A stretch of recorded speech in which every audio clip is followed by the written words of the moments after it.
Welcome, welcome, welcome. Welcome, everyone. You always hate interrupting when there's a lot of networking and energy going on within the crowd. But I am Zach Matheny. I work at Downtown Greensboro Incorporated.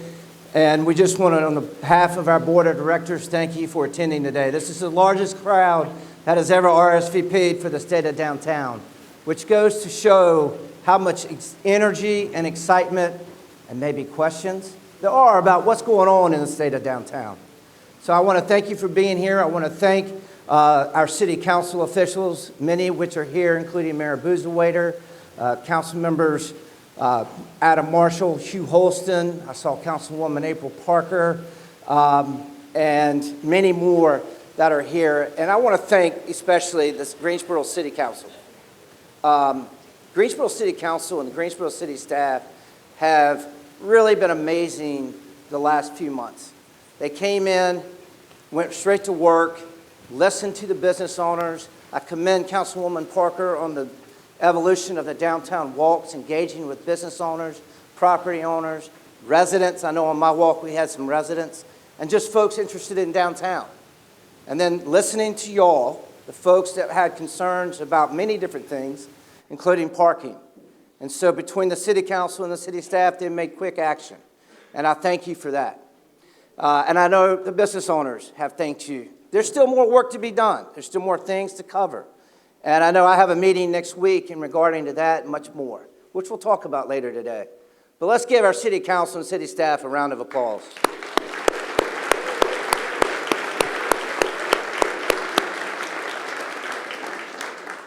You know, speaking of that, make no mistake about it, 2025 was a challenge. It's a challenge for many different reasons. One of my biggest headaches, for the most part, was you couldn't get around downtown. There was so much construction. Green Street was way past due. Davie Street, then Bellmead Deck had to come down. So Elm Street gets closed. Friendly gets closed. Market Street gets closed. You've got the economy, the rising costs, healthcare, labor, costs across the board. Then you've got the geopolitical environment. You wake up one day and you got a partial government shutdown. There's no challenges in the world, is there? You know, in 2026, didn't start off the way we wanted it to start off. We faced with a headwind right off the bat. Now we're at a war on top of everything else. So we've had some headwinds. But I will tell you today that we do have some tailwinds that are going to push us out of this. There is some doom and gloom. There's some sad times. It's not all sunshine and rainbows all the time. But as I thought about it this morning, my grandmother used to say, this too shall pass. The sun will shine, and the construction's gone, and downtown is open for business. We're going to do the state of downtown a little different this time. You're going to actually hear from business owners. You're going to hear from the city. We're going to have a panel discussion. We felt that was important for folks to continue from the business owner perspective to have their voices be heard. And then I'll come back and give a little tidbit. I feel a little bit like the Oscars or the Grammys where I'm supposed to have 30 seconds and my team wants to limit my time. I'll do my best, but I can't promise anything. But again, thank y'all for your interest, your passion, your support for downtown businesses, and for being here today. Now I'd like to turn it over to the chair of the board of Downtown Greensboro Incorporated and our foundation, Mr. Stu Nichols. Around and I see a lot of familiar faces. And it reminds me that each and every one of you invest in downtown on nearly, if not actually, a daily basis. You come here to eat at our restaurants, drink coffee with your friends and colleagues, go to events of all different types, and express your opinions. And those opinions are vitally important to us. All of those investments are vitally important to downtown.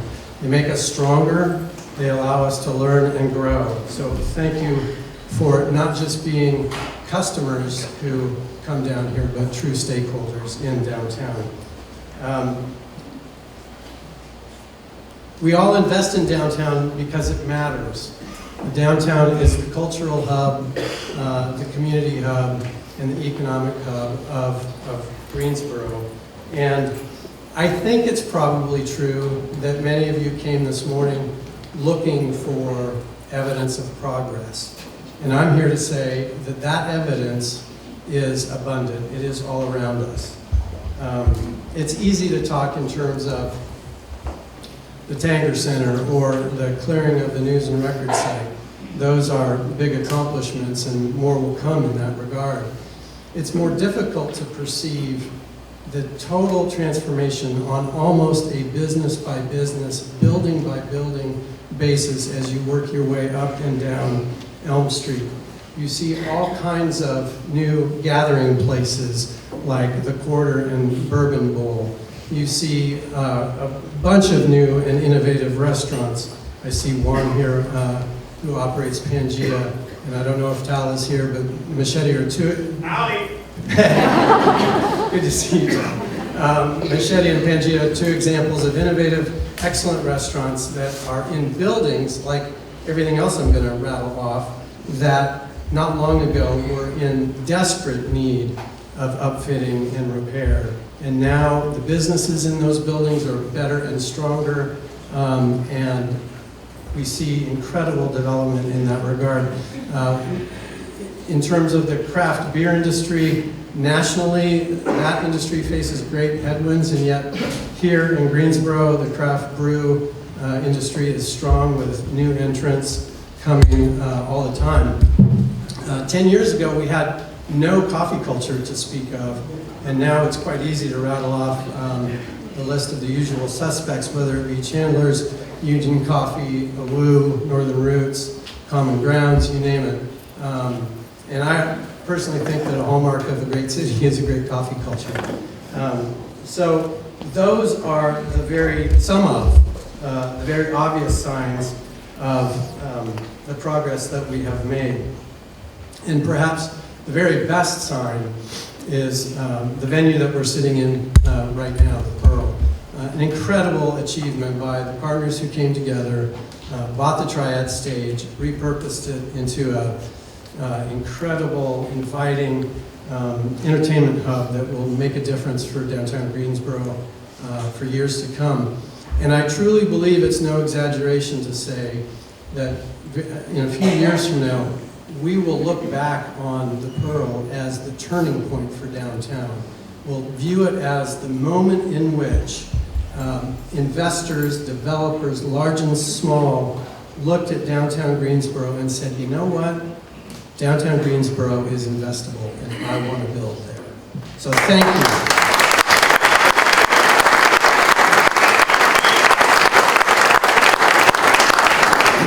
So the message is simple. Downtown is not standing still, and DGI is a key partner in that evolution. Through its partnership with the city, the businesses, the nonprofits, the community leaders, DGI works daily to make this a more vibrant, welcoming community. We do that through our ambassador program, which is widely acclaimed, a variety of community events, placemaking initiatives, business retention, and attraction, recruitment. Just because the team is on the ground every day and you see them all over, doesn't mean that we're only focused on the here and now. We're also keenly focused on the future, and that's why, starting about a year ago, we launched an effort in partnership with the city, the chamber, and several local foundations to put together a strategic plan. Now, that plan was not like all the others. We enlisted the support of 2,500 different stakeholders in the community. We got their feedback by way of focus groups, surveys, and other feedback mechanisms. And in that process, we were able to hear the hopes, the dreams, the aspirations, the fears, and the concerns of all those stakeholders. We wove that into a plan that we now call GSO 35. And I know what you all may be thinking, okay, yet another plan. It'll go on a shelf or in a drawer. No, that's not going to be the case here. Why? Because GSO 35 has measurable growth objectives and a set of committees that support each and every one of the big ideas that are the framework for GSO 35. The goal of GSO 35 is simple yet ambitious, and that is we want to create a downtown that is even more vibrant, more livable, more connected, and more prosperous over the next decade than it has been over the past decade. So you're going to hear more about that in a panel discussion, but first, and I'll introduce the moderator of that session, but first, we want to play for you a short video that captures the energy, momentum, and vision for the future of downtown Greensboro. Downtown Greensboro is about to change in a big way. Thousands of Greensboro residents, community leaders, and visionaries shaped a brand new 10-year roadmap. It's called GSO 35. It's a vision centered around 5 priorities: making downtown more welcoming, vibrant, livable, connected, and prosperous. And that includes a fully activated Elm Street, the major redevelopment on Church Street, housing that works for everyone, and completed downtown Greenway. This plan sets a goal of bringing 3,000 new jobs to Greensboro, 12 million annual visits, 5,000 new residents, catalytic redevelopment projects, more than 100 new or expanded ground floor businesses right to the downtown core. That's the vision for our downtown. Thanks for listening and being part of what's next for your Greensboro.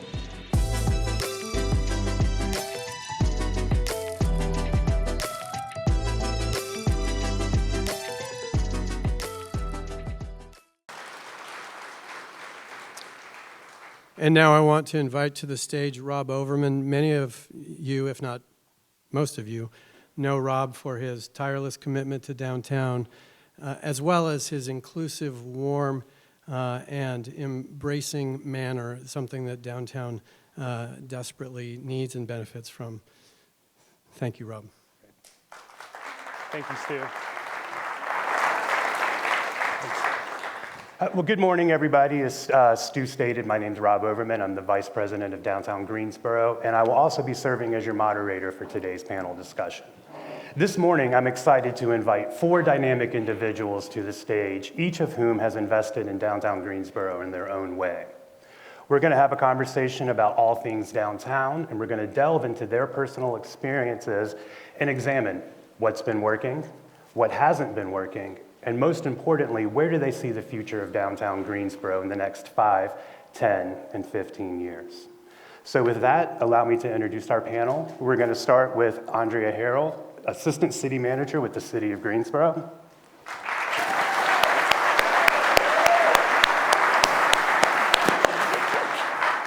Catherine Hubert, owner of Chez Genet.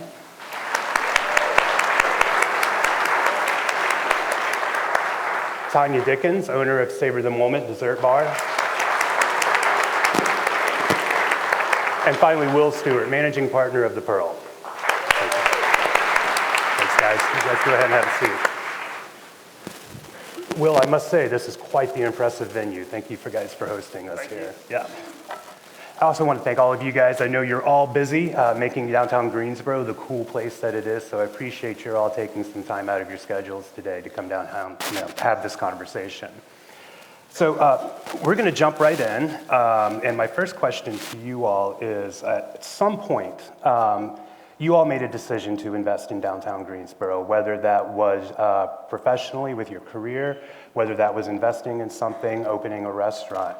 At some point, there was that decision point, and I'm curious, what drove that decision for you? And Tanya, we'll start with you. We wanted more foot traffic than where we were before. We were kind of an off beaten path, and so we were starting to expand, and we had just trademarked a product that we wanted to have more foot traffic and people coming into the doors, and we also wanted to expand, and we're very fortunate to find a place here in downtown Greensboro, and I haven't looked back yet. Yeah, and we're glad you haven't. Andrea, what about yourself? So I grew up in Greensboro. I've been here for 42 years, believe it or not. And I remember when I was a little girl and you would come downtown and the only thing downtown was Blumenthal's, Yep, if I anybody remember. remembers that. And then in high school, the only thing really down here was the Inn Club. And then I came back for law school and there was this sort of explosion in downtown. So I bought a condo downtown, I lived downtown, I really embraced it, and I loved it. And it made me really want to see that grow even more. Since then, obviously, we've added all these coffee shops and restaurants and businesses, and I work downtown. I just enjoy being here. Yeah. You can always tell a Greensboro native if they bought blue jeans in high school at Blumenthal's. I remember that well. Well, what about yourself? This is quite the investment you guys have made down here. I'm curious, what drove that decision for you? Feels a little bit like insanity right now. No, I mean, just really to kind of touch on that, Andrea grew up here, passion for Greensboro, passion for music, so yeah, that was a big piece of it. Looks like we might have. I'm on, Charlie. While they're working on that, Catherine, we'll go to you. What made you choose downtown Greensboro? Sure. I had this dream of opening a restaurant, and I wanted to have a social impact to my restaurant, which is that we have an integrated hiring model. So 50% of my team is disabled and 50% of my team is non-disabled. We're French inspired. And when I was thinking about where I wanted to start this business, Greensboro was the place that I decided on, because I've seen when the people of Greensboro get behind something, they like really get behind something. So I was like, I think as a first-time business owner, if I can get the people of Greensboro behind this, they're gonna take this concept further than where I could take it myself. And I was looking for a location, because of my business model, looking for a location that already had some built-in community or a neighborhood feel. And I was also looking for a place that was near public transportation or a bus line, because I knew that a good percentage of my staff would rely on public transportation. So ended up on the south end of downtown. We're within walking distance of the bus depot, and the south end in particular had this already like community, we know our neighbors, we support each other kind of feel. Yeah, and folks are still lining up. I see almost every still weekend there. they line out the door. Yeah. Well, thank you all for those answers. My second question, we just talked about what brought you downtown, but I think everybody in this room could agree, especially if you own a business downtown, downtown is unique. This is not Friendly Center, this is not Midtown, this is downtown, and it comes with an inherent set of challenges. And I'm curious for you all, what are those challenges that you all have encountered during your time in downtown? And Andrea, we can start with you. Sure. I don't see them as challenges, I see them as opportunities. Certainly, there has been a lot of chatter around parking and crime, and I will say that downtown is extraordinarily safe. I want to point out a stat. Last year, only 2.1% of all of the violent crime in the city of Greensboro occurred in downtown. We have an amazing public safety team here. I see them sitting up here, Interim Chief Schulteis. Thank you. Assistant Chief Austin, Assistant Chief Martis. We have our downtown sergeants, Captain Marcus McFadder.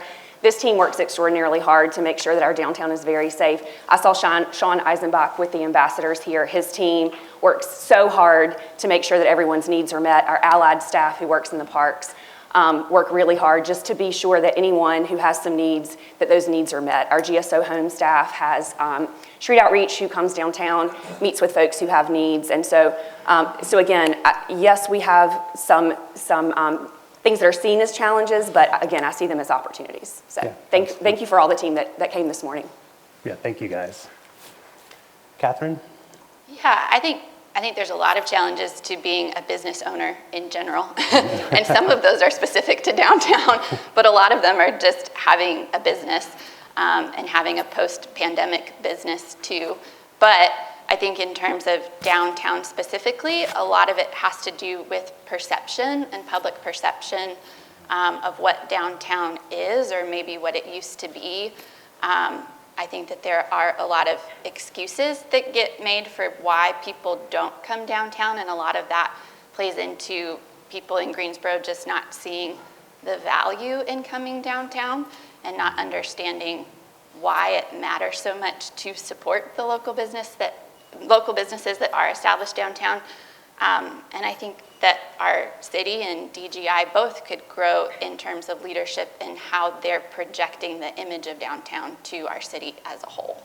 Gotcha. Yeah, thank you for that. Tanya. So when I think about the challenge here, when I first moved to downtown, before we even opened, our windows were shattered. That was a nice welcome to downtown Greensboro. But this was during the pandemic. We had a lot going on, a lot of things kind of working against us. Then when we opened very shortly, we also had the same thing happen. But what I found being here, I found such community. Like Jerusalem Market, I had never met them or anything. They brought lunch for my whole entire staff. And just the people in general were coming out. They were wanting to cash out me money to help pay for the damages. And even like with Catherine, with everything that's going on with restaurants, she's pulled a team of our amazing downtown restaurants together where we have too many cooks in the kitchen now. And so we're always coming together when we're posed with a challenge and trying to figure out a way to build as a community. And that's what I really like.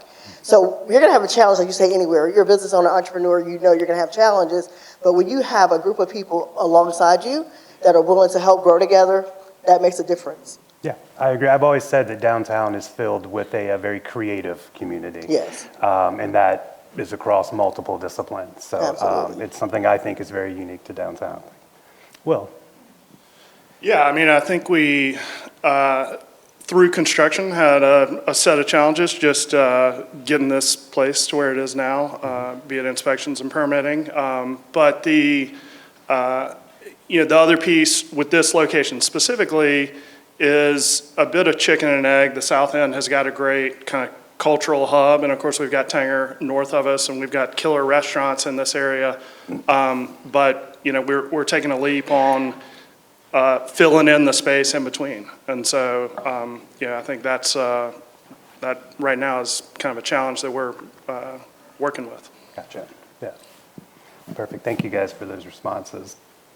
My next question, we're going to shift gears a little bit and talk about the future. Stu mentioned the GSO 35 plan, and we talk a lot about what the future of downtown Greensboro looks like. So I'm curious to hear from you all. What makes you hopeful for the future? What do you think our greatest opportunities that lie ahead for us are? And Catherine, I'll start with you. Yeah. My hope and my belief has always been that Greensboro would be known for the love that it has for its people. And I think that there's a strong sense of community and belonging here. I get to see that and witness that on a daily basis being a restaurant that's downtown. And I get to feel that from our guests and from their support and us getting to be invested in their lives and them being invested in our lives. But I do really think that there's this unique potential that Greensboro has because of the diversity that's in the city, because of the culture that's here, because of the commitment to community and connection to take that and really see an explosion that could set a tone and a precedent for other mid-sized cities across the nation. Yeah, fantastic. Andrea? Sure. I was part of the GSO 35 strategic plan, co-chairing the implementation of that plan. That said, shameless plug, if you would like to serve on one of our 4 committees, I would love to hear from you. We are really excited about what Greensboro could be. What it already is, but then again, what it could be. One of the things I'm most excited about is the Church Street sort of explosion that we see. Some modifications to the depot all the way down to the Children's Museum. We can really improve some walkability, some street art, some exciting things for kids. My kids love coming downtown, so I'm really excited about that and definitely see a lot of growth there. Absolutely. I always go back to community. I think we have such a great community here, and I think about the new mayor that we have. I knew her before she was mayor, and she showed up everywhere. I know that she has a heart for Greensboro. She listens. Our new city council, they've already started some things in motion right now. Just this week, we just got some great information about parking and things they're doing. I think we have a group of people that have their ears to the ground and they're wanting to improve because Greensboro downtown, we have everything that we need to be successful. Like amazing restaurants, amazing businesses in general. And we just need everything to kind of come together. And I think we have a group of people that are listening, and I think we're definitely going to move forward. Yeah, I think a lot of people were encouraged, by the downtown walks with members of city council. It's one thing to go to a city council meeting and to talk about it. It's something completely different to have them come and join you and look at it in real time. So I agree with you. I think that very much is a testament to the new council and their commitment to improving upon downtown. And Will, what excites you most about the future? Yeah, I mean, I think obviously the multiple jobs announcements that we've had and getting new people in here to kind of be a bit of an incubator and kind of a space where they can come and have a great time downtown and say, this is cool. In addition to that, getting people that just don't make it down here down once or twice for a show, having a great experience at a restaurant, I think that snowballs, and that piece really excites me. Yeah, I'm very excited for the lineup you guys have for the next 6 weeks coming up here. It's quite phenomenal. So, several people have mentioned the GSO 35 plan, and as most of us know, within that 10-year comprehensive plan, we have identified 4 big moves that we want to focus on. Audrey, you mentioned the committees. These committees are actually structured around these 4 big moves, and they are Energize Elm Street, Catalyze Church Street, Grow the Greenway, and finally Harness Housing. So of those 4 big moves, which one most excites you and why? And we'll start with you again. Sure. I mean, I'd say, given where we are, obviously, Energizing Elm Street is really kind of near and dear to my heart. I think that, as I was touching on earlier, the infill between Tanger and the south end of Elm Street is really exciting to me. And I think turnover of some empty storefronts is really critical to making that happen. Yeah, and I will say when we talk about Energizing Elm, your marquee sign alone has done, I feel like we're already a little bit ahead just when you drive down Elm Street at night. Yeah, it's been kind of funny, the number of people, in a good way, that have been out in front of our building, like doing their, I don't know whether it's a senior photo or whatever it is, but we have like photographers that are out there taking pictures of people, which has been really fun. Yeah, you guys are quickly becoming downtown's newest selfie spot. So. Yeah. Tanya. I think for me it's the depot. I'm super excited. I love a good train ride to DC, and if anybody's ever taken a train to DC and kind of what you fall into, it's really nice. And I've seen the vision, and I'm super excited to revitalize that area, and it's going to have an incubator to help small businesses grow as well. Yeah, absolutely. We're excited about that too. Tanya is actually referencing some efforts, between Downtown Greensboro Incorporated and the city to reimagine the depot, not just the interior, but the exterior as well, and how we can better make that a more conducive space, another community gathering spot. So look forward for more information of that. We've picked up some momentum on that recently, so we'll be excited to share that as part of Greensboro's future. Catherine, what excites you? Which of the 4 big moves do you find most exciting? I think I'm also in the Energized Elm Street category, namely because from a strategic standpoint, I think it makes the most sense to leverage what we already have before we try to expand and start new projects. And I think Elm Street, I would love to see, downtown Greensboro expand beyond that, but since that is the center street right now, I think growing that to where it feels vibrant from end to end would make a big difference for the feel of downtown Greensboro, and then take the energy and momentum that's there and expand it to some other things. Gotcha. And Audrey, you have already mentioned the Church Street corridor. Yes, but I want to give one more sort of shout out to the Greenway, because it's not really about growing the Greenway itself. The Greenway is done. If you talk to any city in North Carolina, they are very jealous of that downtown Greenway. It is beautiful, it is amazing, it is a testament to a lot of people's very, very hard work. And so really what that committee is about is growing development around the Greenway. What does that look like? Is it food trucks? Is it parks? Is it housing?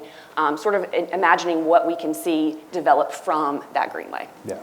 Yeah, I will say the Greenway, as somebody who grew up in Greensboro, it's really nice to see it come together. And for folks that don't know, the Greenway will be officially opening this May. I know Dabney and her team have an entire month of festivities planned around the opening of the Greenway. So I hope you guys will come out and help celebrate with the community. That's been a long-awaited, will hopefully be a gem in downtown Greensboro very soon. So. This is kind of in sticking with GSO 35.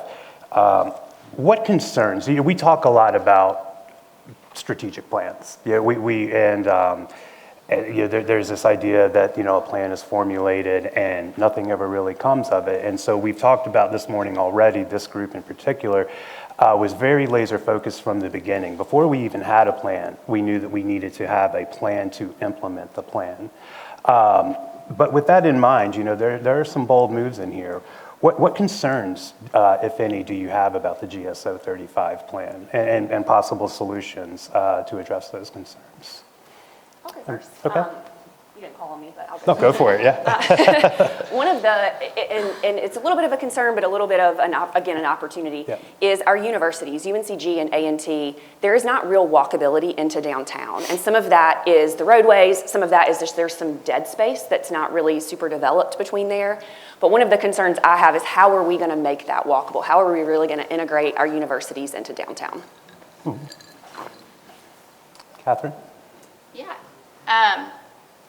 I think as much as I would love to see all of these things that are in the GSO 35 plan come to fruition, I do hold a decent amount of caution or hesitation about what that will actually look like in practicality.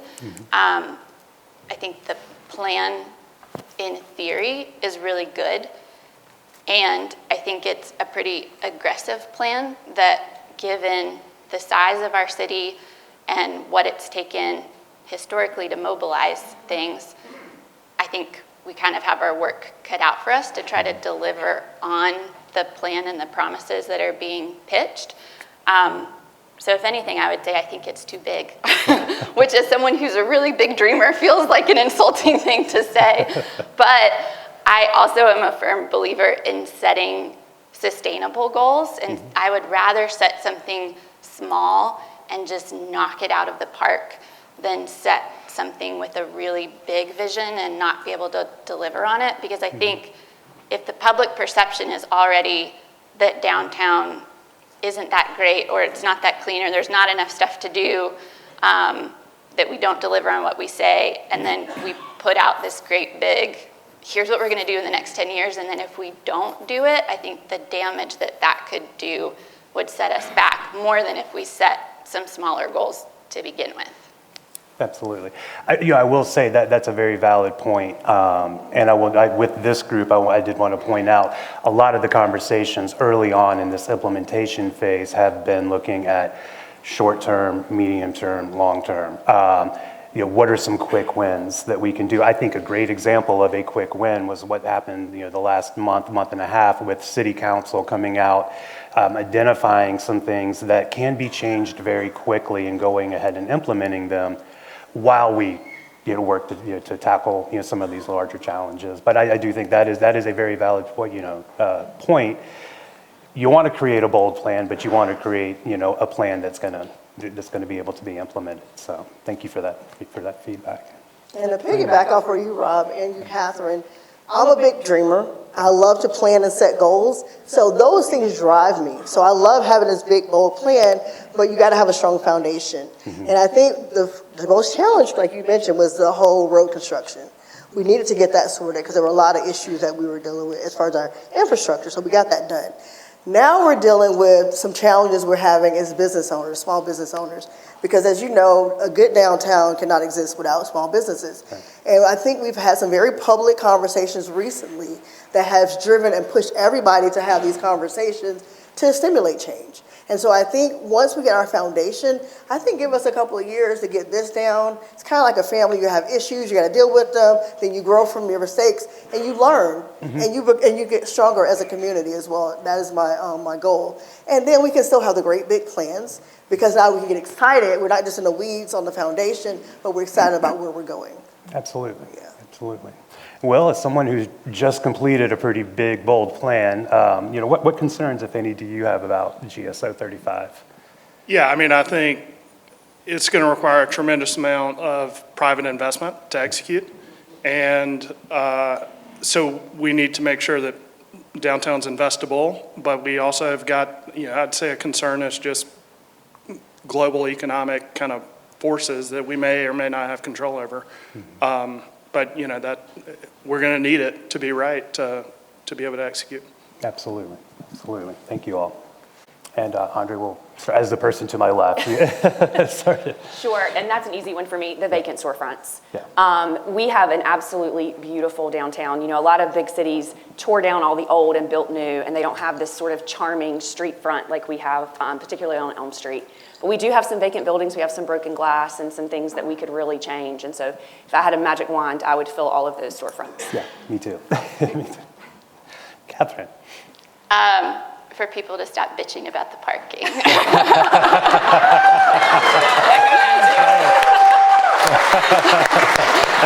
that bad. It's not that bad. You know, if I had a magic wand, I would just want people to see downtown as a place to be, as a place to bring your family, your kids, and want to support, and not just stand on the outside looking like, oh, I'm not sure, because once you guys show up, I mean, you've been to big cities, I've been to Chicago, New York, and there are certain dangers that exist in those environments, but it doesn't keep me from going to a show. It doesn't keep me from going to an amazing restaurant. I want people to see the value, because the more you come, the more we're going to be able to grow. I mean, Tanger is amazing. We want you to be a part of our community. And so if I had a magic wand, it'd be like everyone is a fan of downtown Greensboro. Yeah. Yeah, those are all good. Andre, you stole mine. I'm sorry. Yeah. Call him first. Yeah, gotcha. Well, I want to go back to something just briefly, because I know this is a belabored topic in downtown. But the perception of a lack of parking, you know, I've been working for downtown Greensboro for 4 years, and my own father will be the first to tell me I don't come downtown because there's nowhere to park. You know, so beyond that parental, you know, betrayal, it does. You know, it does speak to a larger problem, you know, that there is, you know, they're out in the suburbs, and their idea of downtown is it's too inconvenient. So when we talk about parking, I think it sounds like a lot of folks in this room this morning all agree that parking is not the issue that it is made out to be. How do we change that narrative citywide? You know, what is it that we can do to change that narrative? And well, I will start with you this time. Yeah, it's a good question. I mean, I do think, like, when I ride around Charlotte and Raleigh, maybe the signage for parking is better, in indicating all throughout where to go to the decks. We've got plenty of decks and plenty of parking, but getting in and out, just off the top of my head. I think promoting our trolley system is free, because I've talked to people that have complained about parking, and they didn't even know that was an option that existed. So I think using a trolley more, because it'll take you from A to Z without you having to drive or walk or anything, and it's completely free, and it's a way to see downtown a little bit more too. So I think that, and expanding other public transportation around, bringing in the schools, the UNCG and A&T, I think all of those things will help. Because I mean, like you said, you got other cities and there's not a lot of parking. I was in downtown Raleigh, you're still gonna walk, you know, it's nothing like right out front. Correct. Yeah, the trolley has been, you know, that was an initiative, you know, from the city of Greensboro that has really resonated with a lot of folks. And when does downtown. it start back up? It starts back in April 1st, I believe. Don't hold me to that. I believe it's around April 1st, kind of weather permitting as well. So, Catherine? I think a couple of different things. I think one, truly people go where they want to go. And so the more reasons that we give people to want to come downtown, the more they're going to come downtown, whether or not the parking is an issue, and it's not.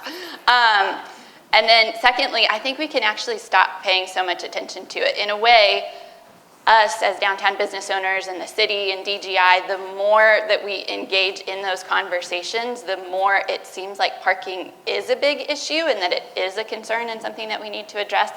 And I think we can spend a little bit less time on that. The reality is parking downtown Greensboro is easier than any downtown that I've ever been to. It's affordable, it's easy to find spots.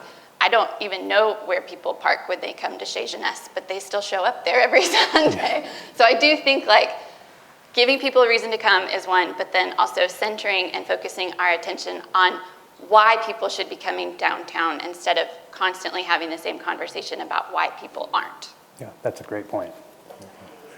This time Will stole my thunder. I was also going to say signage, which is something that we are working to improve. I do think that we can have some better signage on where there is to park. I also think as a community, we need to understand that you can't always pull up to the front door. I mean, when I go to a big city, it's nothing for me to walk 20 blocks to go to a restaurant that I want to go to. And so I think that we just need to accept that in Greensboro, that you might have to walk 3 or 4 blocks, and that's okay. Yeah, absolutely. Yeah. Well, I appreciate all of your answers. We will continue to plug away at this issue. I want to talk a little bit now about collaboration. Downtown Greensboro Incorporated does a lot of collaboration with entities downtown, the city being a prime example. We collaborate on a lot of initiatives that have a pretty far-reaching impacts in downtown Greensboro. So it is to our work, it is part and parcel to what we do. I'm curious for you all, what does that collaboration look like? So when we think about that, I would like for you to discuss the importance of collaboration downtown and provide a successful example of that collaboration. It can be with the city of Greensboro, it can be with downtown Greensboro, it can be amongst yourselves with other business owners. But when we think about collaboration, what does that look like? And Catherine, I'll start with you. Yeah. I see that in a couple of different ways. I'm personally excited to be collaborating with some of my fellow downtown restaurant owners and businesses on this Too Many Cooks in the Kitchen project. So there's 15 of us downtown restaurants that are partnering together to offer restaurant boxes to the community of Greensboro. We launch our first one this weekend. So if you don't know about that, shameless plug, you can go look it up. Yeah. So that, just even that in the past couple of months has strengthened the community support that I have felt with my fellow downtown business owners, and we all have each other's cell phone numbers now, and there's the opportunity to just talk about things that we're experiencing, to support each other, to brainstorm, to get feedback. So that feeling of closeness has been really beneficial, and I think can continue to grow. And then in terms of DGI support with downtown business owners, I know you and I have talked about this a little bit, but I think DGI does a really good job of providing opportunities for community and connection. But the reality is that most of our small businesses are in a place of survival right now. And if you look at the hierarchy of needs, community and connection aren't the baseline. Like when you're worried about making payroll, you're not thinking about showing up for an event and hanging out with friends and getting to know people. You are just focused on what you need to do that day in order to still be here the next day. And so I think that there's a lot of opportunities in a way that DGI can be more involved on helping businesses get out of survival mode. Mm-hmm. And then once we're there, we can start building on what it looks like for us to be more connected and to actually just enjoy being in each other's company. Absolutely. And I wanted to follow up on that briefly. A few weeks ago, you posted online talking about the challenges that small businesses and particularly restaurants are facing. Yeah. One of the things you said, I think it resonated with me and it resonated with some other folks, and you talked about COVID and the impacts of the COVID-19 pandemic. I think for a lot of people, we are now kind of living in an era where we feel like COVID is behind us. Certainly we still hear about it from time to time. In the winter, it will spike, but it's kind of become an accepted part of our day-to-day lives.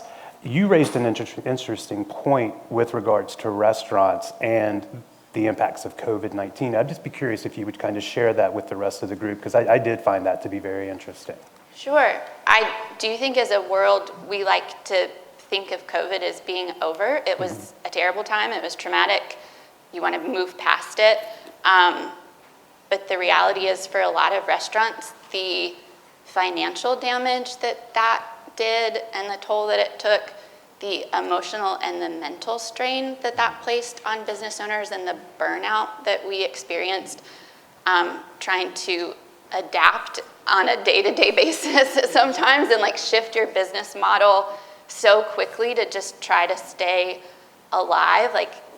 Those, the repercussions from that, I think, are long-standing. And I know for my business, which is just 7.5 years old, we were only 16 months old when the pandemic hit.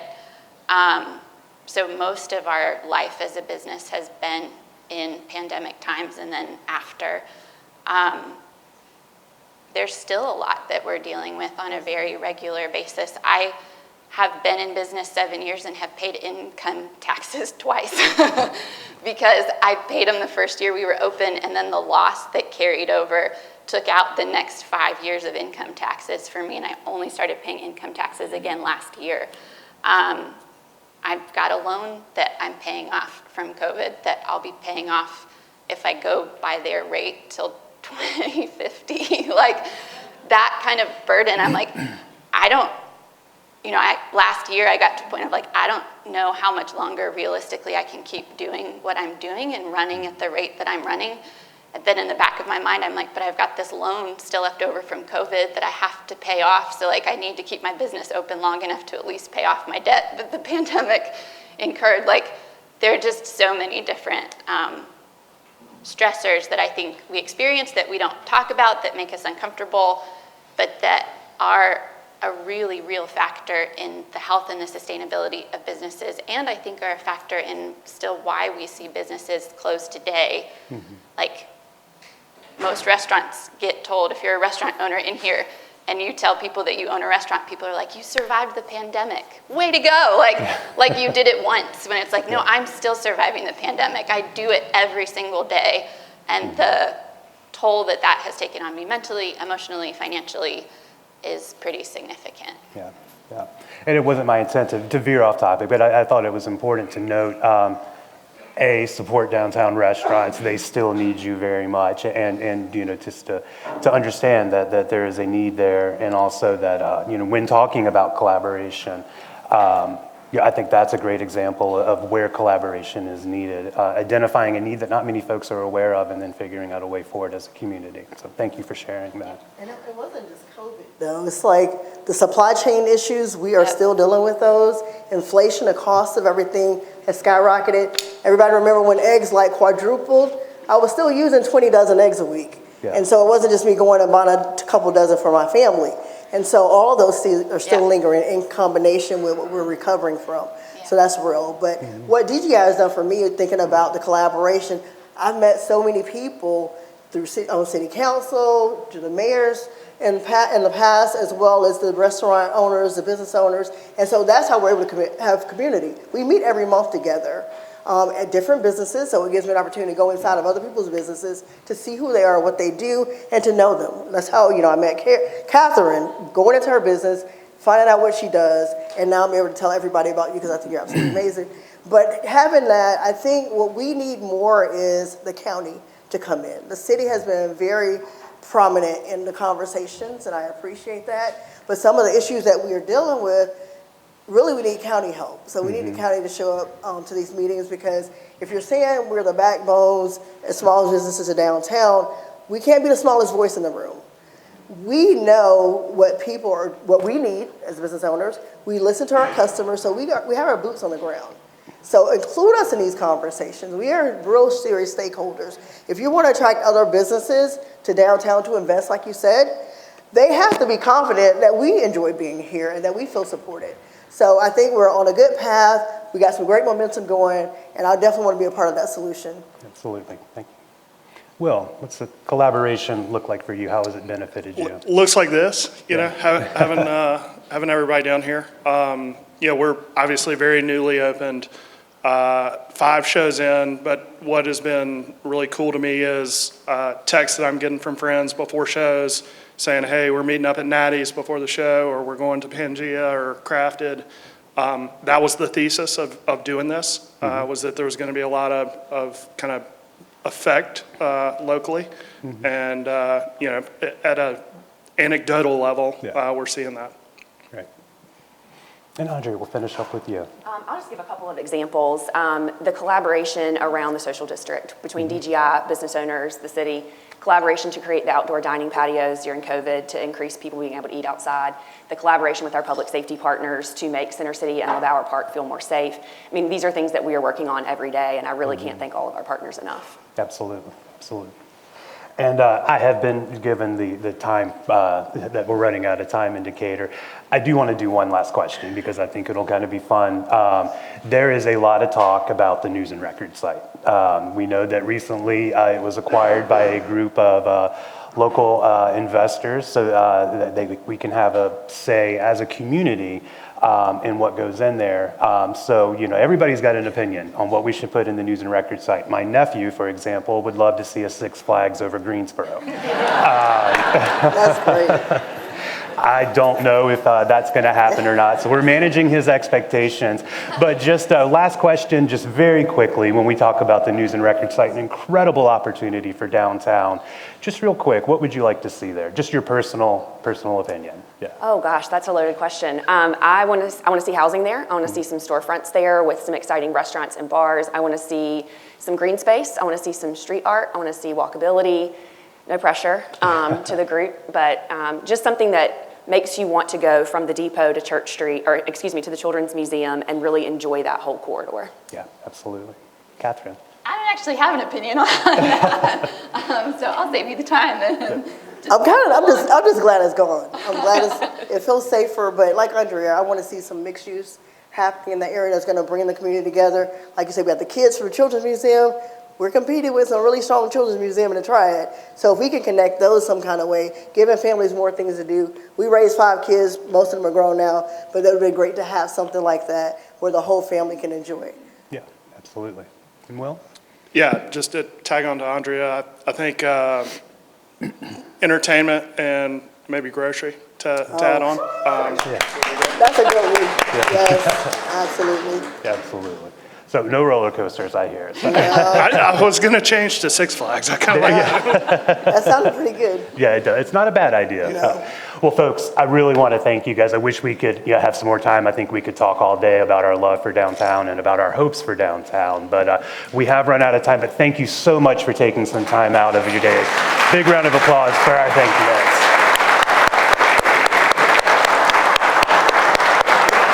Thank you guys very much. Thank you for helping make downtown amazing.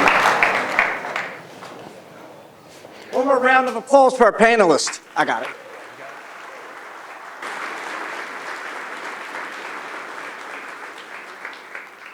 Thank you, Rob, and everybody. I will tell you, that's as genuine a panel as you're ever going to see, because I can tell you I did not talk to them beforehand, and Rob really didn't. So you really saw the essence of what is on our business owners in the city's mind.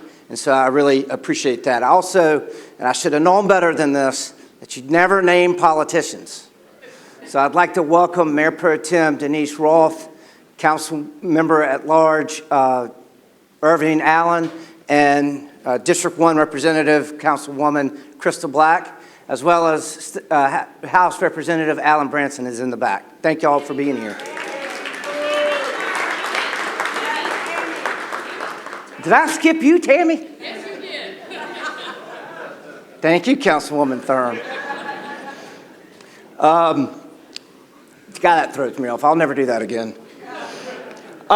So I want to also thank our team. Downtown Greensboro Incorporated, DGI, is not one person. It's a team. And we all, on a small team, we're all mixed in with each other's professional lives. And so you met Rob, Joy Ross, who's our finance person, but much more than a finance person. She's kind of have been the yin to my yang and dug in and just really helped out the team in so many different ways. Angela Slayball, who gets a lot of credit for putting this on tonight. She handles all of our events, including the Fun Fourth Festival coming up. Actually, the Downtown Music Festival that starts April 30th. She handles that, as well as the holiday parade, the Festival of Lights, the tree lighting, and much more. So thank you, Angela. Joseph Shore, to my left, over here to your right. Joseph is our Economic Development Officer. Along with Rob, he handles those monthly downtown business retailer meetings. And the next one is March 19th. If you want information about it, please, Joseph at downtowngreensboro.org. Please reach out. Former Mayor and our Development Associate, Keith Holliday. Keith's long-standing tenure in the city of Greensboro has helped us raise private funds to help offset costs for putting on the things that we are able to do. Katie Bayless, you've seen her walk around here taking pictures. She's our digital marketing manager and helps tell the story not only for DGI, but really more so downtown Greensboro, your businesses, what is happening to engage and inform others. And Adrian Brady, who's our office manager, who tries to keep all of us straight, who also probably you'll see a lot more of as kind of some type of district liaison. What do we do? You've heard a lot of it. Business recruitment and retention. How do we engage with businesses? How do we help businesses? Marketing and branding, advocacy and education. How do we advocate? We've heard a lot about parking. Parking is just one priority. That's pretty much done, but we can go a little bit further, but let's move on to the next one. I mentioned events and civic engagement, public space and hospitality management. That is huge. And Sean Eisenbach, who's in the back to my right, y'all's left, Sean and his team, Adam, Colin, Veronica, and they've been phenomenal. We only have 6 of them. I'll talk more about them in a little bit. I think this is a key slide. People say, what does DGI do and what does the city do? Well, you've heard business recruitment, marketing, advocacy, civic engagement. We have a new website that Joseph and Katie did, and I mentioned the street outreach and hospitality.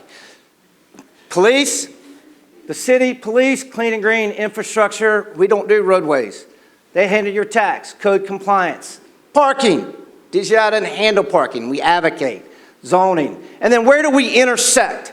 Safe and inviting, we have to work together, that was mentioned earlier. Special projects, public space management, and beautification. So there's a collaboration. City Council heard this at the retreat they had last week. There was a nice panel. Marvin Price was on it, who's here. Michael Smith, my counterpart from Charlotte, and a developer from Wexford, and talked about the importance that was mentioned earlier from Tanya, that the city, the county, and DGI, we all have to work together. The community, the business owners, the property owners, the folks that visit. How do we have income and expenses? There's a lot of weird conversation about this one, but there was a business improvement district tax that was created in the first part of 2000. So that makes about 55% of our budget. Keith and the team go out and raise about 35% of private dollars to offset and the expenses that we incur. We have a small contract with the city for the downtown ambassadors, and we have a little bit of investment income. This is last year's number. Just as a statement, our year runs concurrent with the city. So this is what was invested as of June 30, 2025.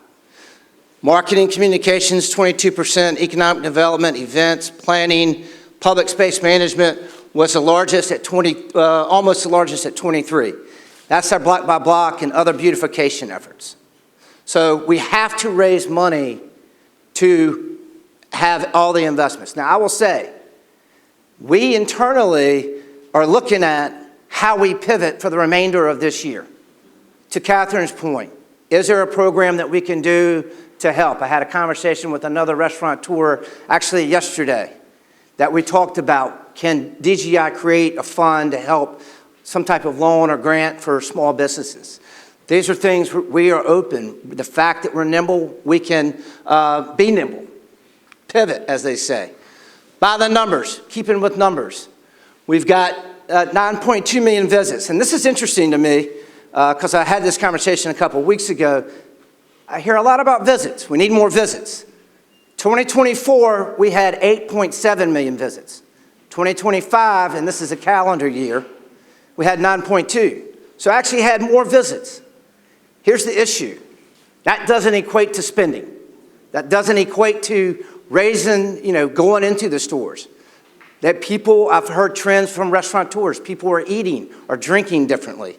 So it's great to have more visits. How do we turn that into more business? And that's a key focus. Over 1,500 companies, 18,000 plus workers. Workers are coming back. Workers are coming back to downtown. We have 4,200 residents. We had 1,800 when I started this job 11 years ago. So we more than doubled, but you can't stop. 91 restaurants, bars, and breweries. 91. There's a lot to do in downtown Greensboro. When we went out, we do a survey every year. And I'll talk about the GSO 35. I'm not going to be duplicative of what was said earlier. But these are themes that, quite frankly, are themes throughout the country, not just in downtown Greensboro. People want to feel safe. A lot of parking, cleanliness, noise, vacant storefronts. And how do we get more people downtown? More heads in beds equals more help for small businesses. Safety. As was said earlier by Andrea, the ladies and men up here to my right and maybe around, thank you. Captain McFadder, you've been awesome to work with. Just incredible, your tenure downtown. Thank you for advocating.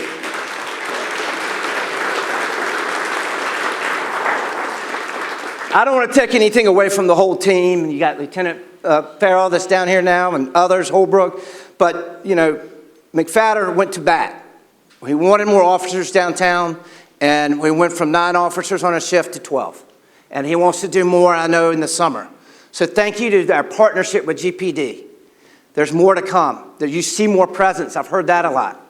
In that safety aspect, we have Sean Eisenbach. Sean and his team are typically one of the first calls to make for a business owner that's experiencing some type of public safety concern, so that he can de-escalate the situation so GPD doesn't have to be called.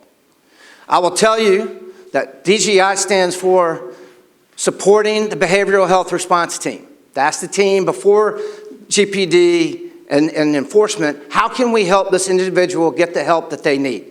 So we would, and I've said this publicly many times, we want to support increasing BHEART, as we call it, behavioral health team. And of course, maybe a few more office ambassadors or street outreach for Sean's team. Parking, a lot of that's been covered. There is still more things to do. I heard signage earlier today. We want to help with that. We want to help make it more inviting. Green Street, if you look at cleanliness, honestly, again, I've said this before at a work session I presented to council. A lot of other communities paint the ceiling of a parking deck bright, increase the lighting, make it inviting for people to want to go park in a deck. DGI can partner on the outside with maybe helping design signage to make it more conducive for folks to see and things like that. But we have to clean up our decks. We have to clean up our streets. I just had a conversation this morning about the plan that the Clean and Green team for the city is going to implement, and then where can DGI take over and complement what they're doing. So when it's spring, which is in about a week and a half, 2 weeks, we spring out of this thing in a clean way and make it inviting. Noise. I hear more about noise than I do about parking. Noise, the motorcycles, the loud noise, people trying to dine outside, people trying to sleep at night. We've talked about this with the city. We've offered some advocacy, some suggestions. This is something that is a priority we got to try to figure out. It's not going to be easy. I'll skip to housing. I heard permitting earlier. How can we streamline permitting to get housing? I'll talk about some ideas that we've got on housing and how we can promote housing in a second. Thinking about rezoning to essential business to make it easier inside the Greenway to do business, to build, so you don't have to have more expenses on rezoning a property from industrial that shouldn't be in downtown to CBD, Central Business District. And then we're considering, there was a downtown residential fund that was created probably 20 years ago that I'm looking at again, and that was covering interest rate costs so that builders take the risk of that off, promote an incentive for them to build housing. Vacant storefronts. I did save that one for last. DGI cannot make a property owner do anything with their building. I'll give you an example. There's a building downtown that was empty for well over 15 years. And I worked hard. We put a pop-up shop in there. I had a lease for $10,000 a month, 2 bays, and they wouldn't accept it. It's been empty. Finally, we got somebody on one of the sides. We go and meet with the property owners. I've met with the ones, and I'll say the one that Charlie's Grocery on the 300 block. We had an agreement, and I haven't heard from them in a while. And so how do we do that and offer incentives and work on it? But the council can do code compliance. Code compliance is key. These folks that are missing in action on properties, we've got to hold them accountable. Downtown buildings, look at Elm Street. They are attached to each other. It is not fair for your building to be in disarray, roofs leaking in, when the person beside you on each side has invested in their building and yours is dilapidated. There was a building in Winston-Salem a few years ago that on their main street, 4th Street, that collapsed.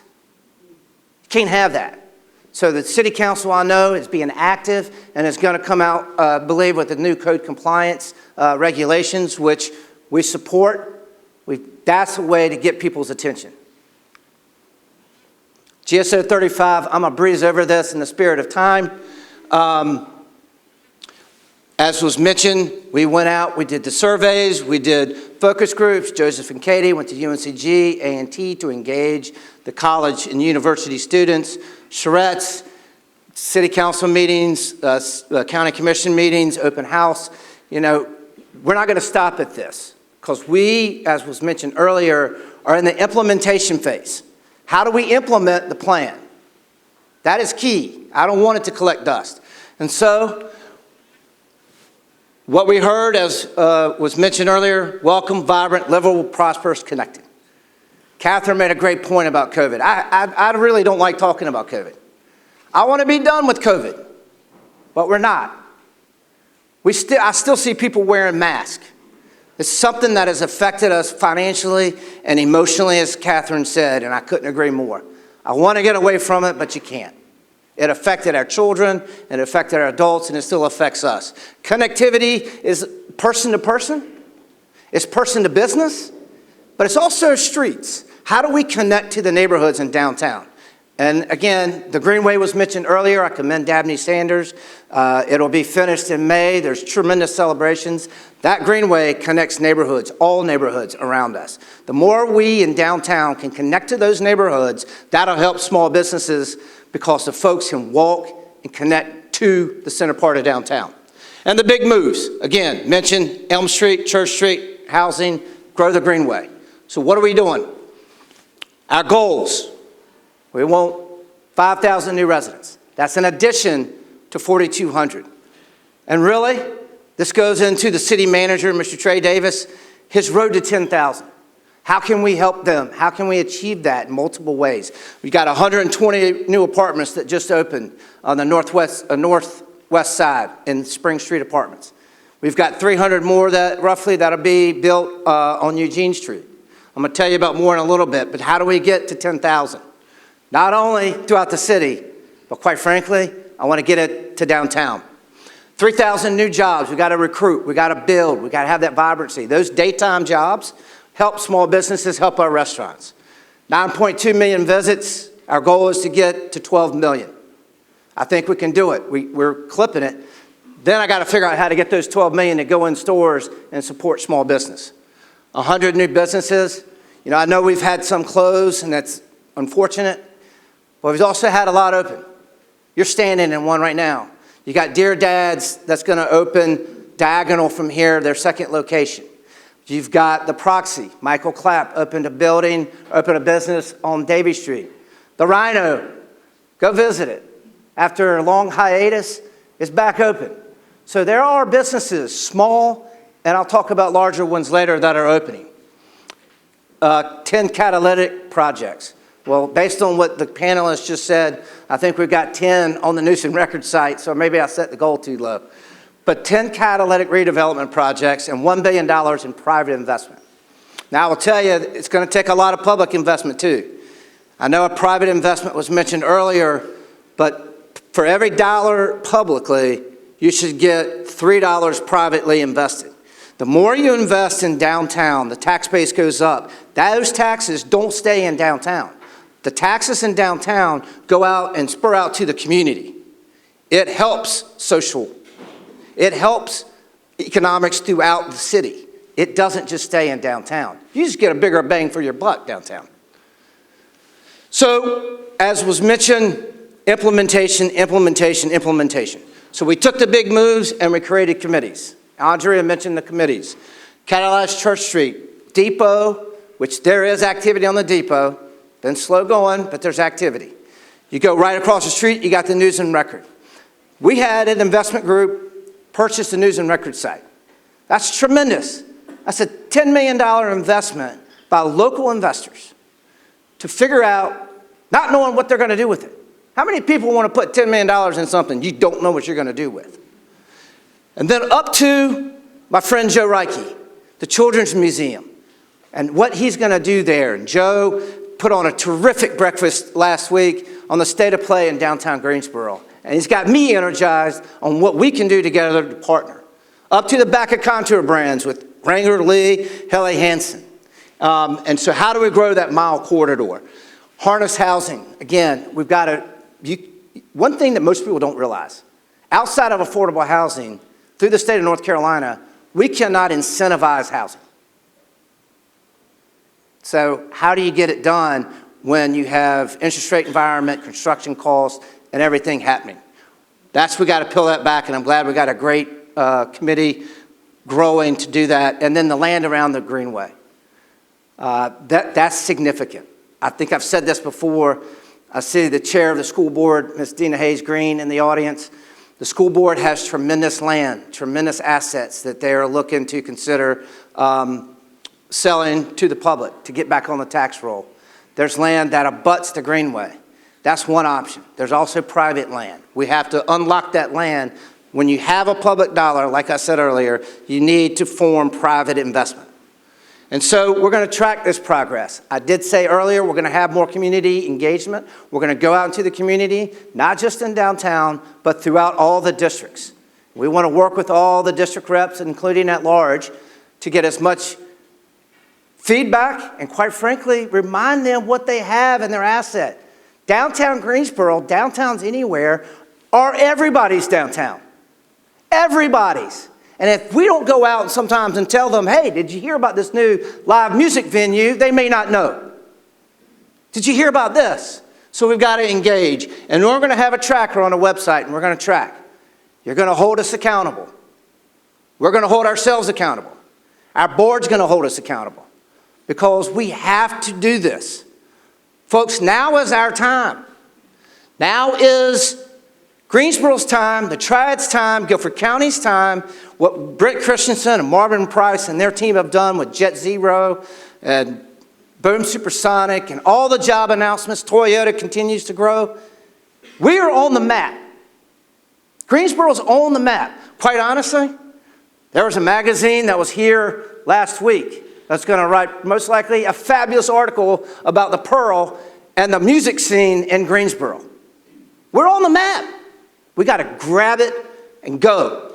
I'd like to thank some of the folks that have invested with us, Community Foundation, the Chamber of Commerce, Simula Foundation, Bryan Foundation, and of course the city and the business owners. Catalytic investments. You're standing in one. This has been said a lot. But when I say the Pearl and the investment by the local investors that chose to buy this building and invest a significant amount of money, and what it's done to put us on the map is an understatement. I can't do it justice. By the way, shameless plug, My Bad is coming up Saturday. Get your tickets on the way out. If you haven't seen the show, it's pretty damn good. You need to come see it. AC Marriott, we've talked about that. You've got a crane in the air. I joked 10 years ago, the only crane we had in the air was building a jail cell. We got a crane in the air building a $67 million AC hotel with a rooftop bar facing north. It's happening. Now, side note, my understanding, because I know I'll get asked, let's just kill it right now. The folks that are investing in the Westin have told the city, they've told me and us that they are going to do the Westin. Okay? That's all I got to say about that. I'm pulling for them. But the AC Hotel has a crane in the air, and they're moving. Then you're going to have 300 apartments. Again, the News and Record site, that's 10.18 acres. The opportunities there are boundless. The investment group has hired a consulting group to engage with the community, to engage with the investors, to engage with stakeholders to say, what can go here? And so Rob's question was poignant. What's next? Y'all know this stuff. What's next? I'm waiting. I show this purposely. How many of y'all are parked in the former Davis Street deck? Yeah, most of you haven't because you're scared of it. I show this purposely because come Monday, there's a fence that's going to go around it. And then within a couple of weeks, D.H. Griffin's going to tear this down. Now, I don't have a rendering because it's still being flushed out. This demolition is going to take about 3 months. By the way, I love the conversations I've seen about parking decks and how we tore down 2. By the way, the city built 2 too. One's right across the street from this one. It's brand new. That's going to be a 7-story, 171-unit apartment complex with 4,000 square feet of retail restaurant on the ground floor, which I've already connected them with a restaurateur that has been dying to come here. And it's going to have a pool on the 3rd floor. Now this is adjacent, and the rear is a southeastern building. It's going to complement, the architecture will complement the southeastern building. A 7-story, 170-unit apartment complex, folks. It's huge.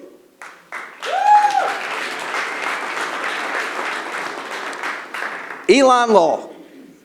Elon Law and Dean Kramer was here earlier.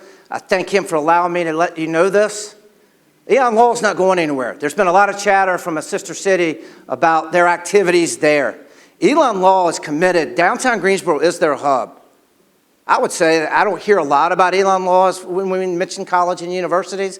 They're at their all-time high on student enrollment. They're continuing to grow. They had an RFP on the land north. You could have a tremendous investment there on Elon Law. But the key thing that I want folks to know is Elon Law is not going anywhere. They're headquartered in downtown Greensboro. They're staying in downtown Greensboro, and they are going to invest in downtown Greensboro. Things to keep an eye on.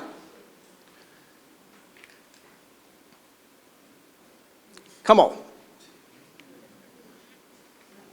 Who knows about the Residence Inn by Marriott? Exactly. Nobody. Because we hadn't told anybody. But I was given permission by the people that have the opportunity. Marriott has awarded them to build a Residence Inn and Marriott in downtown Greensboro. No, I'm not going to tell you where. And no, I'm not going to tell you who it is because they don't have the renderings finished. But they allowed me to let you know that growth is coming. Now think about this, folks. I was asked this yesterday. What does that mean on our hotels downtown? Marriott has, now it's owned privately, but they have the Marriott on Elm Street. They have the AC Hotels owned by Marriott, the brand, and Residence Inn's owned by Marriott. The Westin's owned by Marriott. That would be 4 Marriott properties located in downtown. If you don't believe in downtown, Marriott does. And they kind of know what they're doing. So we have significant growth. This is our time. So, as I close, what can we think futuristically? What can we think of how we can grow out our city? Y'all may like flat surface parking lots, but as an urbanist, I don't.